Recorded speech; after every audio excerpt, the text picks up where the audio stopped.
зажигание себя работает некорректно. Мы его фиксируем в этом состоянии.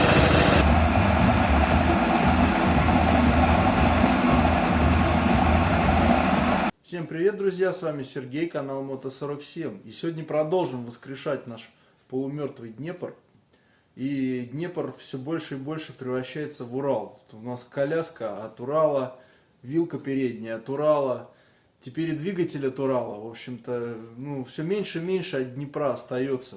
Вот. Но все-таки хочется послушать, как это дело все заведется, как поедет, как будет работать глушитель, очень интересно, как там все. В общем, друзья, сегодня будем устанавливать зажигание Совик, тот конфиг, который я обычно ставлю, который проверенный рабочий, я вам покажу. Микропроцессорное зажигание с катушкой АК и обычные тесловские провода девяточные. Вот. Все, значит, потом будем регулировать карбюраторы и немножко на всем этом железе прокатимся. Вот такой план, ребята, так что наливайте себе чайку, кофейку, присаживайтесь поудобнее и погнали смотреть. Да, сейчас, друзья, у меня установлена система с коммутатором. Соответственно, стоит датчик холла, самодельная вот такая вот шторка и механизм опережения штатный. Так вот, мне не очень-то нравится, как работает этот механизм. Вот видите, друзья, поближе покажу. Видите, никаких следов задевания нет. То есть она не шоркает по датчику. Так она прекрасно работает, в принципе. Да, все. Опережение работает. Но датчик холла — это мощный магнит прежде всего, да, то есть вот видно, отвертка прям держится, не выпадает оттуда. Здесь мощный магнит, и в тот момент, когда шторка там внутри проходит, ее начинает колбасить, прижимать, задерживать, то есть на малых оборотах это чувствуется, то есть прям зажигание себя работает некорректно. Плохо работает, скажем так. На холостых, когда вы мотоцикл заводите, все вообще искра мощная, холостые идеальные, все замечательно. Но когда начинает съехать, то в какие-то моменты, на небольших оборотах появляются провалы. Потом дальше вы уже раскручиваете двигатель, все это начинает работать как надо, провалы уходят. Вот, но как бы хотелось бы, чтобы все работало сразу. То есть, я так подозреваю, что шторка вот эта должна быть из какого-нибудь алюминия, не магнитного. Тогда эта система, возможно, будет работать. Вот, в идеале, конечно, ФОЗ. Это вещь.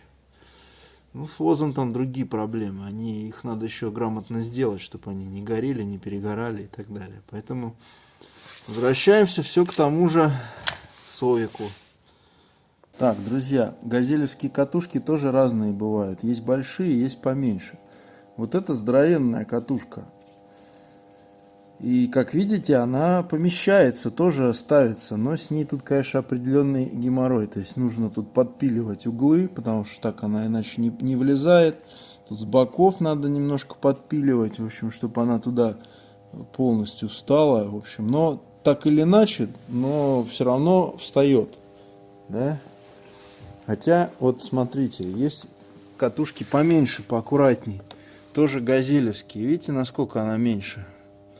Вот. По возможности ищите поменьше. Их, конечно, проще впихнуть.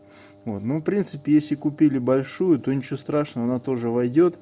Но поколхозить придется побольше. Кстати, вот и в Днепр тоже прекрасно входит. Та же самая катушка, без проблем.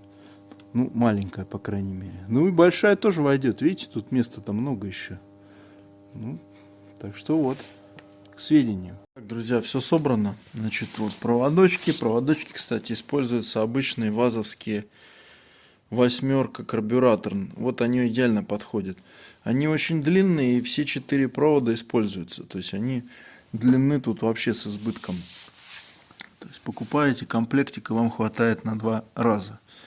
Значит, подключили, вот таким образом закрепили. Вот эта вот скоба, она идет в комплекте вместе с катушкой. Это вот по контуру идет металлическая там такая пластина. Вы ее же используете, только подрезать надо немножко, просверлить 2 отверстия и все.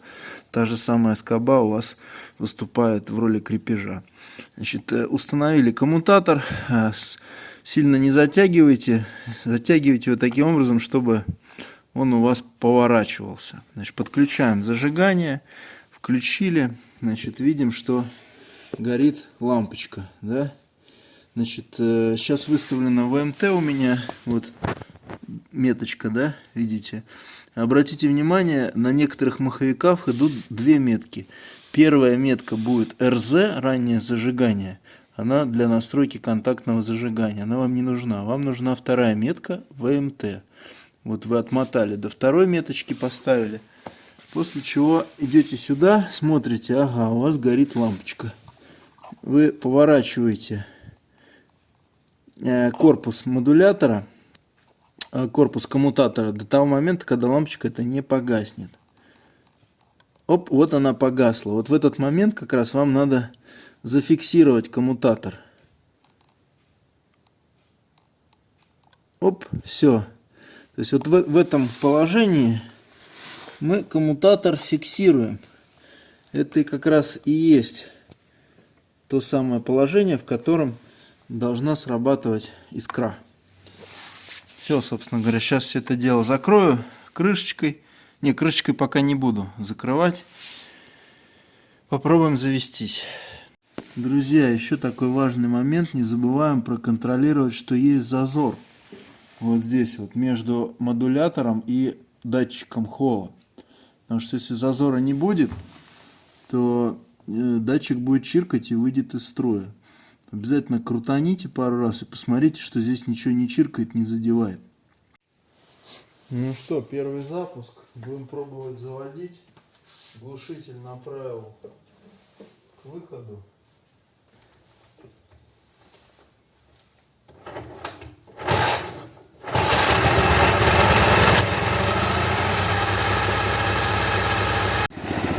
Итого. Вижу, что подсекает вот отсюда. Выходит газ. Нужно набить асбеста под гайку, для того, чтобы герметизировать выхлоп.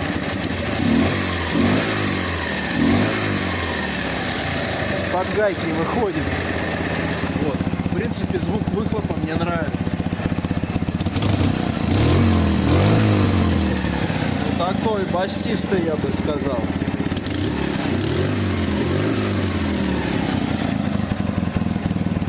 Не, звук приятный, благородный. Бу-бу-бу-бу-бу такой.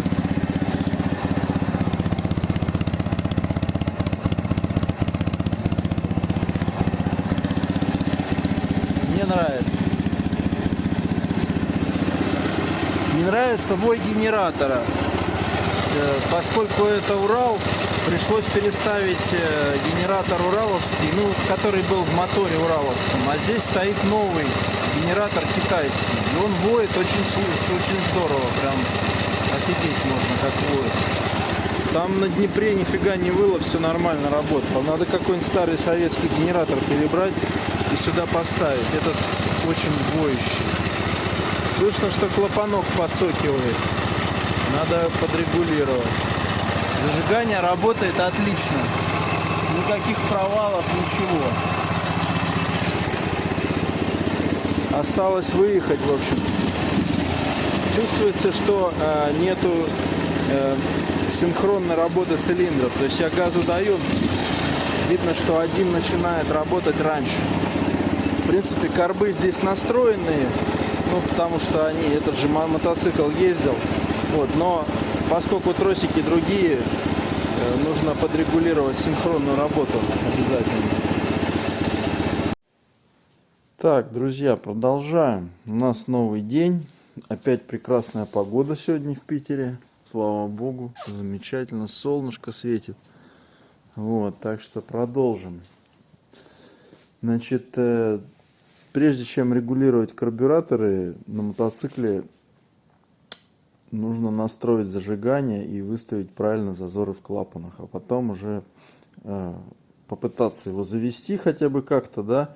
немного проехать, разогреть масло до рабочей температуры, чтобы двигатель прогрелся, принял холостые обороты.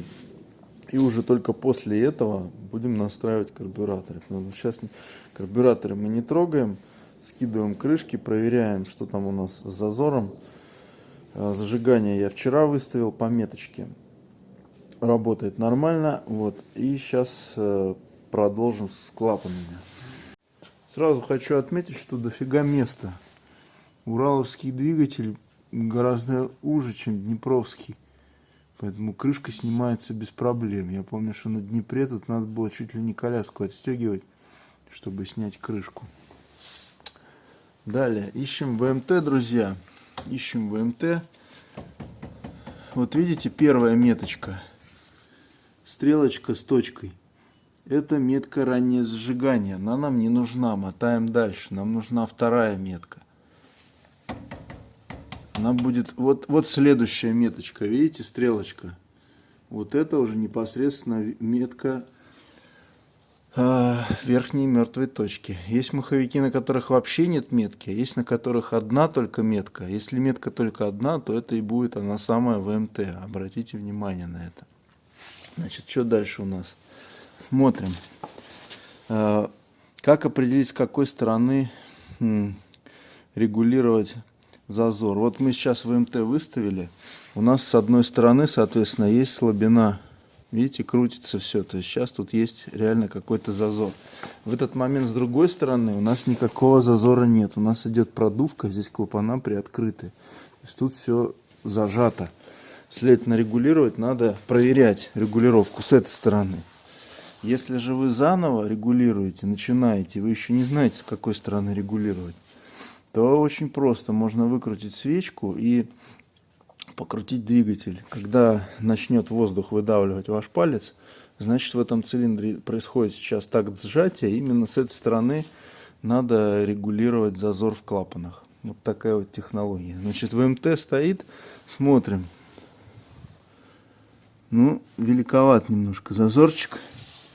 Надо уменьшить до 500. А здесь зазора нет. Штанга крутится, но сейчас щуп принесу.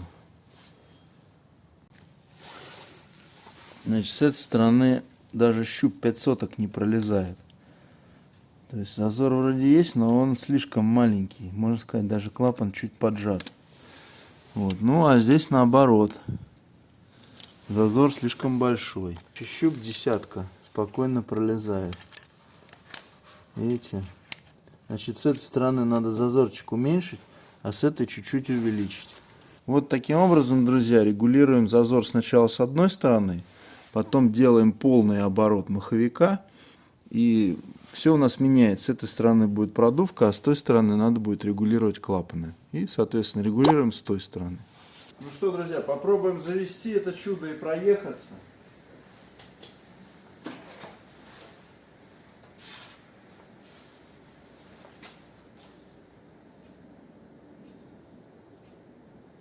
Потек бензинчик.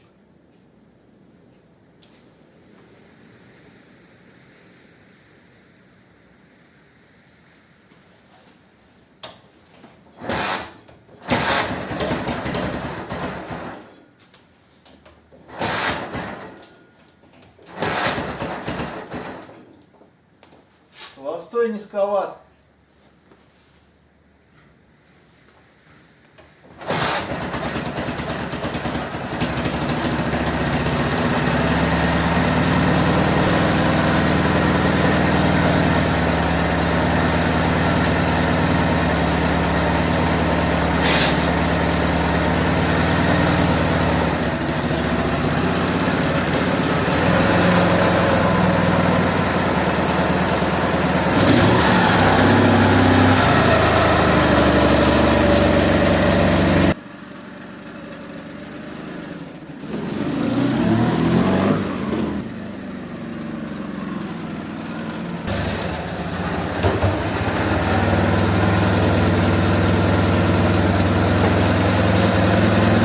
Так, друзья, давайте сначала в теории.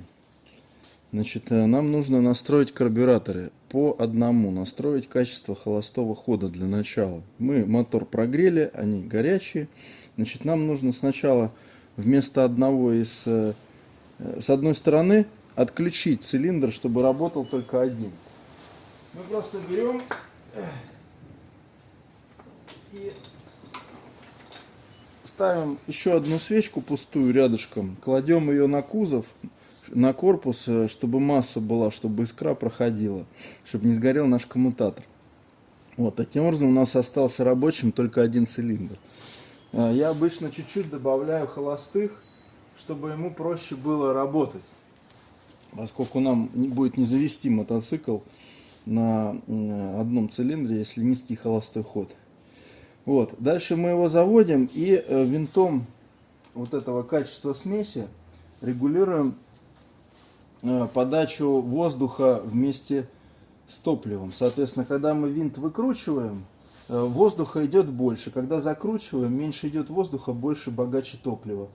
Поэтому сейчас мы заводим мотоцикл, значит, выставляем, ищем горку, тот момент, в который у мотоцикла будут максимальные обороты. Потом убираем немножко холостой ход, смотрим опять эту горочку, ловим, корректируем. В общем, нам надо найти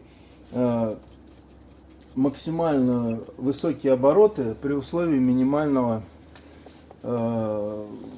поднятия дроссельной заслонки. В общем, звучит страшно, но на самом деле ничего сложного в этом нет. Заводимся.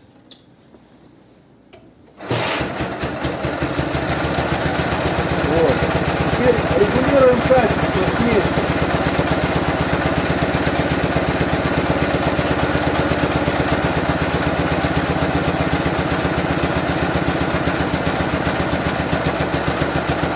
Вот, обороты стали тише, значит, это хуже. Смесь стала хуже. Возвращаем обратно.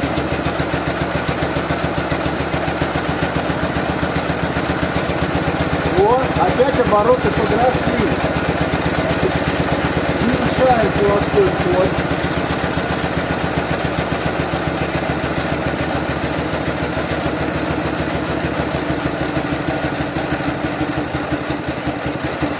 Уменьшили холостой ход. Снова ищем горку.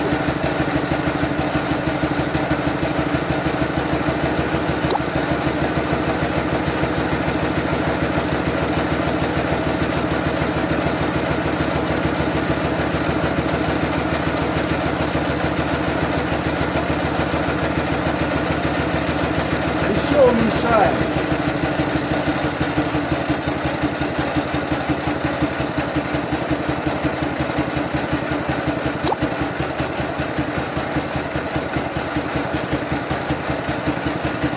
Проверяем, чтобы он вообще обороты набирал. Он обороты не набирает. Если обороты не набирает, значит смесь бедноватая. Лучше чуть-чуть добавить. Оп, добавить чуть-чуть топлива. Добавим чуть холостого, чтобы проще было завести. Вот. Обороты набирает, значит смесь нормальная. При этом мы поймали максимальную горку. Все, друзья. Теперь свечки переставляем с этой стороны.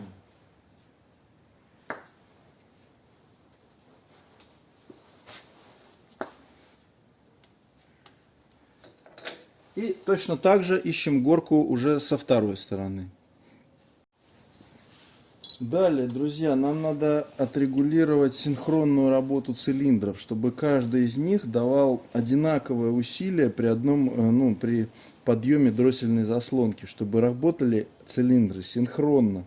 Это очень влияет на качество трогания с места. Когда работают оба цилиндра, мотоцикл прям уверенно с места сразу трогается. Если вы пытаетесь тронуться только на одном, то он очень так нехотя трогается, вялый очень при трогании. Потом, когда вы уже раскручиваете, дальше там уже по сути без разницы. Вот. Но именно в момент трогания это очень-очень существенно. Вам для этого понадобится 2 ключика на 8, опять же свечка. И, друзья, нам что сейчас нужно будет сделать? Нам надо будет поднять мотоцикл. У меня для этого есть домкрат. Надо вывесить заднее колесо. Вот мы его вывесили. Все, мы сейчас его заведем, включим четвертую передачу и до 60 км в час раскрутим колесо. После чего зафиксируем ручку газа. Для этого там есть специальный винтик, точнее сказать болтик, наверное, да, который фиксирует ручку газа. Далее мы опять же будем по очереди снимать колпачки и добиваться того, чтобы тяга была одна, ну, чтобы одна и та же скорость у нас была и на одном цилиндре, и на другом. Таким образом мы добьемся синхронной работы цилиндров.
Таким вот образом. В общем, скорость у нас сейчас 50 км в час на двух цилиндрах мотоцикла. Сейчас мы один цилиндр гасим и пытаемся завести его на одном цилиндре. И будем добиваться там, ну, хотя бы там 30 км в час. А потом с другой стороны посмотрим, и с другой стороны тоже будем добиваться 30 км в час. Вот. А добиваться будем с помощью регулировки поводков. То есть вот этими поводками мы будем поднимать и опускать дроссельную заслонку.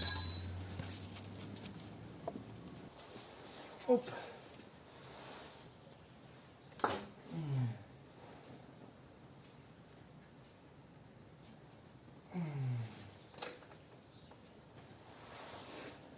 Все, у нас только один цилиндр.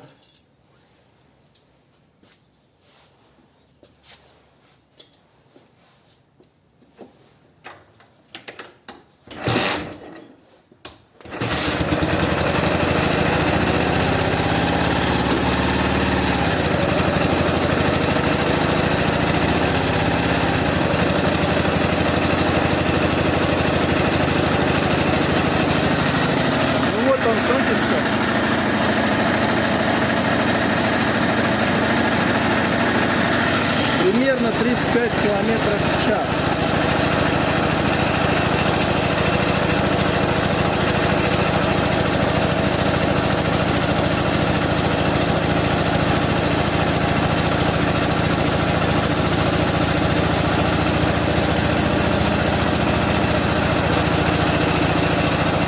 Мы его фиксируем в этом состоянии.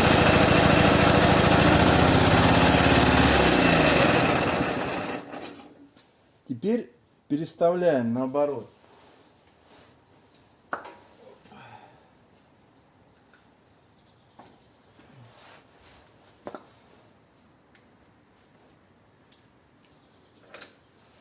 Свечка здесь. Значит, цель установить сейчас на втором цилиндре точно такую же скорость путем регулировки поводка.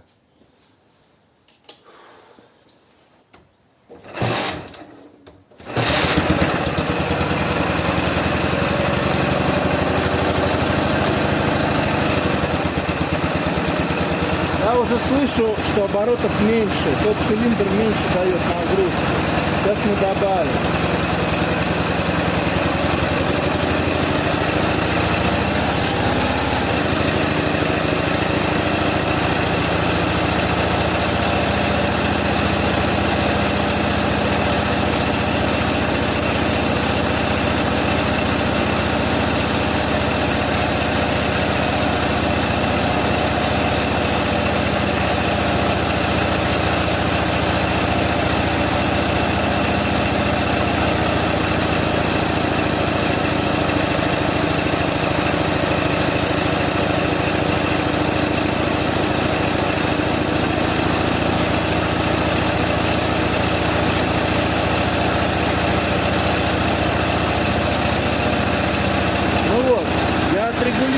проводов для того, чтобы обороты были точно такие же.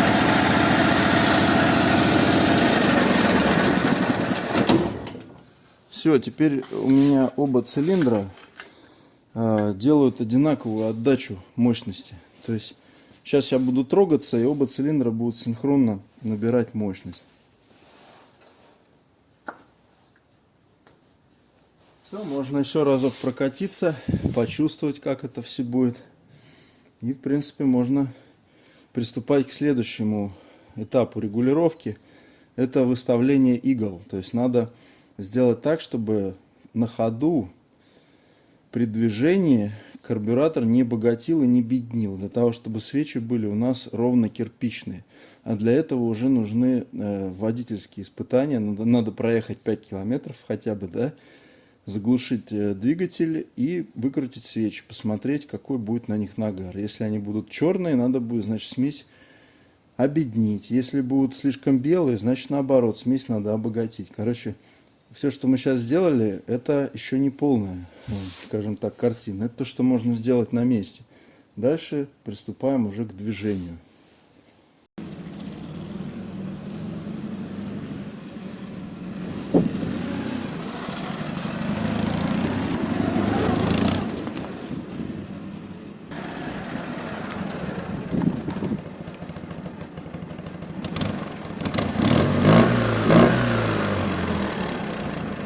Так, ну что, померяем температуру. 120, 130. И здесь 145. Ну вот эта сторона погорячее немножко. Градусов на 10-15. Так, ну что хочу сказать. Я бы чуть-чуть зажигание пораньше сделал. Потому что, мне кажется, чуть тяги на верхах маловато, мне кажется. Хотелось бы, чтобы побольше было. Попробую чуть-чуть пораньше зажигание сделать, потому что, ну, настроено-то оно по метке, но все равно метка, она у всех может в разных местах находиться. И вообще двигателя-то разные. Бывают нюансы туда-сюда, поэтому попробую сделать чуть пораньше, посмотрю, что изменится в динамике именно. То есть тут надо, друзья, уже такой тонкий тюнинг. Но я вижу, что он не греется, едет в целом пристойно. Вот, но чуть-чуть не хватает на верхах. То есть он как-то такой более плавный, нежели днепровский мотор был. Сейчас попробую зажигание подкрутить. Мне кажется, он будет порезвее. Итак, для того, чтобы потом не искать, я поставил пару меточек. Вот тут и там. Ну, короче говоря, отметил, в каком положении корпус прерывателя находится. Вот, и сейчас сделаю чуть пораньше. Как понять, когда раньше, когда позже? Мы видим, в какую сторону крутится у нас мотор. Вот он крутится против часовой стрелки, вниз. Соответственно, чтобы сделать пораньше, нам надо как бы повернуть в ту же сторону, в какую крутится маховик, чтобы именно опережение увеличилось. То есть по ходу движения маховика мы поворачиваем корпус прерывателя. Это именно мы делаем пораньше. Если мы наоборот против хода прерывателя корпус поворачиваем, то мы делаем попозже. Вот так вот. Значит, чуть-чуть, буквально на полмиллиметра двигаем. И еще один заезд.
Фу, друзья, накатался, блин.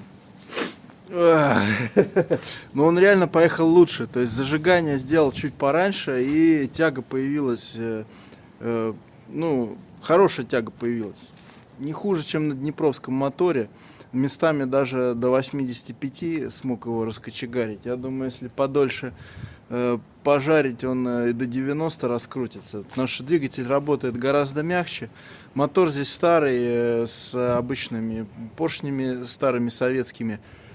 Поэтому, в общем-то, и я сделал пораньше, потому что для 92-го топлива нужно, чтобы зажигание стояло чуть раньше. 92-й бензин горит хуже, чем 76-й. Он менее сильно взрывается, не так детонирует. Поэтому надо чуть больше времени для того, чтобы смесь полностью сгорела. Именно для этого и зажигание ставится пораньше. То есть я выставил сначала как положено по заводу, вот, но ну, чего-то не хватало, скажем так. Добавил буквально чуть-чуть, пол миллиметрика еще вот сдвинул, на миллиметр где-то сдвинул еще корпус распредвала, и стало вот прям самое то. Давайте температуру померяем. Потому что ничего не стреляет, в кик не пинает, едет хорошо. Сейчас вот замерю температуру. Как бы если не перегревается, то все, огонь. 135. Но если учесть, что я на нем только что жарил вовсю 130, то это очень даже нормально. Здесь 120, 115, 135. Тут 135, и здесь 146 уже. Ну тут, да, короче, разница где-то 15 градусов. Ну, та сторона лучше обдувается. Но в целом это нормальная рабочая температура для него. По свечам нагар абсолютно нормальный. Я еще мало проехал. Если побольше проехать, они еще больше очистятся. Но в целом они светлые, не покрыты черной бархатистой ржавчиной, черным бархатистым нагаром. Свечи не покрыты, достаточно светлые. Я еще проехал мало, но в целом, я думаю, нормально. С иголками ничего тут делать не надо. Смесь вполне достойная.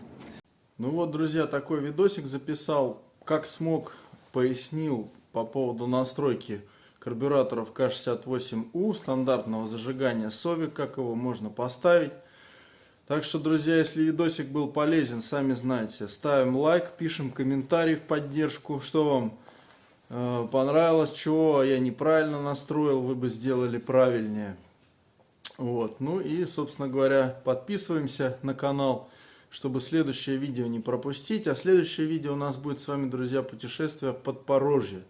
Потому что мой подписчик, мой знакомый, мой заказчик пригласил меня к себе в деревню. У него, у тещи, стоит 2 крутейших Днепра в сарае. Вот, они там, в общем-то, мешают, потому что сарай этот будут убирать, сносить. И, в общем-то, Днепры там вообще не в тему. Поэтому нужно помочь освободить место на участке. Вот, так что выдвигаюсь в срочном порядке, цепляем прицеп и едем в Подпорожье за парой классных Днепров. Надеюсь, нам удастся их оживить, хотя бы один. Там один вроде ничего такой. Посмотрим, что с ним. Может быть, даже прокатимся немножко. Но это уже позже. Так что, друзья, всем удачи. Всех с наступающим Днем Победы. И пока.